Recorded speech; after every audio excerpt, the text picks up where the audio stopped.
Hi hello welcome to Rocky GK channel. Friends, ఈ వీడియోలో how to success in any competitive exam అనే టాపిక్పై video చేస్తానని చెప్పాను కదా. Let's continue. ఒక ప్రాపర్ ప్లాన్ ఉండదు, ఒక ప్రాపర్ గోల్ ఉండదు, ఒక ప్రాపర్ స్ట్రాటజీ ఉండదు. ఏదో చదువుతున్నట్టు ఊరికే ప్రిపేర్ అవుతున్నట్టు కొంతమంది. మీరు ఏదైనా పని చేస్తున్నప్పుడు 1 to 2 ఇయర్స్ కంప్లీట్ దాని మీద ఫోకస్ చేయండి. టీవీలు సినిమాలు చూడడం, ఫ్రెండ్స్తో షికార్లు, ఫంక్షన్స్, మిగతావన్నీ పక్కన పెట్టేయండి. ఇవన్నీ సెకండరీ. ఒకసారి మీరు జాబ్ కొట్టి చూడండి. అక్కడి నుండి మీరు రిఫ్రెష్ కోసం చేసే పని ఈ సినిమాలు చూడడమే కదా. మీరు చూడాలనుకునే సినిమాలు ఒక లిస్ట్ తయారు చేసుకోండి. సక్సెస్ అయ్యాక అవన్నీ వరుసపెట్టి చూసేయండి. ఏమంటారు?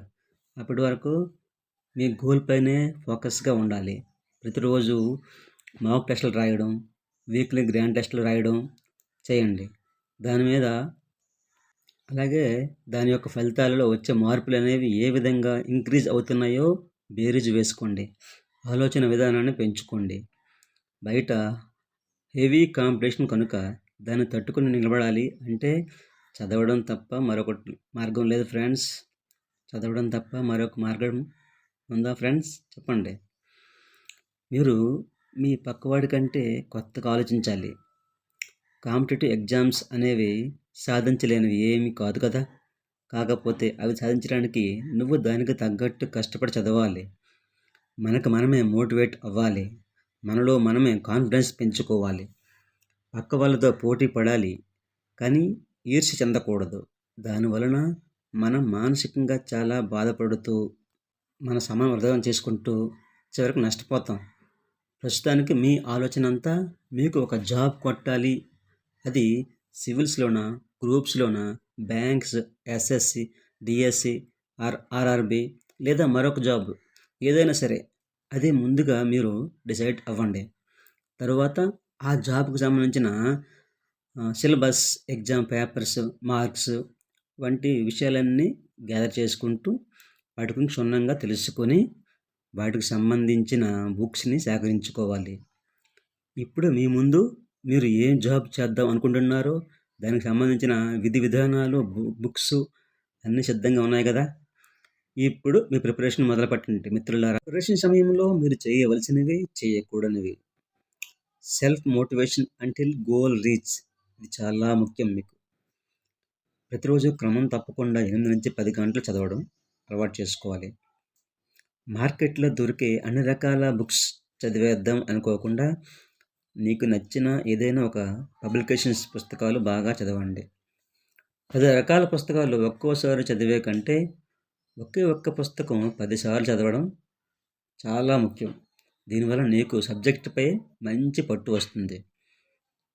తరువాత అదనంగా ఏవైనా బుక్స్ చదవాలనుకుంటే చదవండి. అది మీ యొక్క క్యాపబిలిటీపై ఆధారపడి ఉంటుంది. ఎందుకంటే ఒక్కొక్కరు గ్రాస్పింగ్ పవర్ ఒకవేళ ఉంటుంది. అందుకు మీరు చదివే దీన్ని బట్టి వేరే బుక్స్ ఏమైనా చదవాలనుకుంటే చదువుకోవచ్చు. ఓకే, మీరు చదివిన టాపిక్పై రాయడం చేయండి.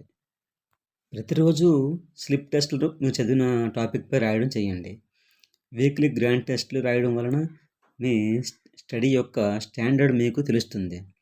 దీనికోసం ఒక మంచి పబ్లికేషన్స్ వారి మోడల్ పేపర్స్ బుక్ తీసుకొని ప్రతి వారం ప్రాక్టీస్ చేయండి. న్యూస్ పేపర్ చదవడం, వాటిలో నుండి ముఖ్యమైన పాయింట్స్ రాసుకోవడం, అందులో నుండి government schemes, appointments, sports news, business news, science and టెక్నాలజీలో భాగంగా నూతన ఆవిష్కరణలు వంటి వాటిని బాగా చదవండి. పరీక్షకు ఎక్కువ సమయం ఉన్నప్పుడు ప్రతి పాయింట్ రాసుకోండి. పరీక్ష దగ్గరగా ఉన్నప్పుడు చదివి అండర్లైన్ చేసుకోండి చాలు. అలాగే ఫ్రెండ్స్తో సబ్జెక్ట్ గురించి తప్ప సినిమాలు, రాజకీయాల గురించి చర్చలు పెట్టుకోకూడదు. కొత్త సినిమాలు వస్తుంటాయి, మనసు వాటిపైకి ఆటోమేటిక్గా వెళ్ళిపోతుంటుంది. అది మానవ సహజం. అప్పుడు మీరు చేయవలసింది ఏమిటంటే, మీరు ఏ ఏ సినిమాలు చూడాలని అనుకున్నారో వాటిని ఒక పేపర్పై రాసుకోండి. మీ ఎగ్జామ్ అయిపోయాక వాటిని వరుసపెట్టి చూసేయండి. ఇలా చేయడం వలన మీకు ముఖ్యంగా టైం సేవ్ అవుతుంది, ఇంకా మనీ కూడా సేవ్ అవుతుంది. మీకు మరీ చూడాలనిపించే సినిమాలు ఏవైనా వస్తే మీ అభిమాని హీరో సినిమా అయితే మాత్రం తప్పకుండా చూసేయండి. దీనివలన మీ మైండ్ రిలాక్స్ అయిపోతుంది. మహా అయితే సంవత్సరానికి ఒక సినిమా వస్తుంది అంతే కదా! మిగతా వాటి విషయంలో మాత్రం కంట్రోల్ చేసుకోవాల్సిందే. మీరు జాబ్ సాధించాక రిలాక్సేషన్ కోసం ప్రతి ఒక్కరూ చేసే పని సినిమాలు చూడడమే కదా! కాబట్టి ఈ ప్రిపరేషన్ టైంను మాత్రం వేస్ట్ చేయవద్దు. తరువాత ఫంక్షన్స్‌కి మీరు మాత్రమే అటెండ్ అవ్వాల్సిన వాటికి మాత్రమే అటెండ్ అవ్వండి. మిగతా వాటిని మీరు ఫ్యామిలీ మెంబర్స్‌ని పంపండి. పండుగలు, సరదాలు అన్నీ ఈ ఒక సంవత్సరం బంద్ చేయండి. ఉద్యోగం వచ్చాక ప్రతిరోజు పండగే కదా! నేను చెప్పిన ఈ విధంగా ఫాలో అవ్వండి. మీకు ఉద్యోగం ఎందుకు రాదో చూడండి. నెక్స్ట్ వీడియోలో గవర్నమెంట్ జాబ్ వస్తే మీ లైఫ్ ఎలా ఉంటుందో అనే టాపిక్‌పై వీడియో ఉంటుంది. మరెందుకు ఆలస్యం ఫ్రెండ్స్, వెంటనే మీ ప్రిపరేషన్ మొదలుపెట్టండి. అలాగే ఈ వీడియోని లైక్ చేయండి. Thank you.